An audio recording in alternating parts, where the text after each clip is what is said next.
సమాజం ఇప్పుడు ఎలా ఉందో ఒకసారి చెప్పుకోవాలి. అంటే మనలో అవేర్‌నెస్ తీసుకురావటానికే. ఒకళ్ళు మెసేజ్ పెట్టారు. మీరు స్పిరిచువల్ అన్నారు, మామూలు విషయాలు కూడా చెప్తున్నారు అని చెప్పని. ప్రతిదీ కూడా స్పిరిచువల్‌కి రిలేటెడేనండి.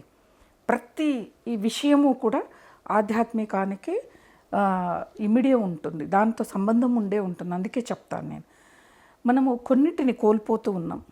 తాజా అన్నాన్ని కోల్పోతున్నాం, తాజా కూరల్ని కోల్పోతున్నాం, కోడళ్ళ పనితనం మాయమైపోతుంది, అత్తమామల మాట సాయం మాయమవుతుంది, పోస్ట్ మ్యాన్ మాయమైపోయాడు, ఆశాంతం వినే వైద్యుడు కూడా మాయమైపోయాడు, చీరా రవిక మాయం, పుస్తక పఠనం మాయం, రేడియోకి శ్రోతలు మాయం, పెరడు బాయి మాయం, సైకిల్ మాయం, ఎండావకాయ మాయం, కుంపటిపై దిబ్బరొట్టె మాయం, మట్టి వాసన మాయం, పిడతకంద పప్పు బండి మాయం, 100 రోజులాడే సినిమా మాయం, అర్ధరాత్రైనా నిశ్శబ్దం లేని నిశిరాత్రులు మాయం, వెంట ఉండే ఉపాధ్యాయుడు మాయం.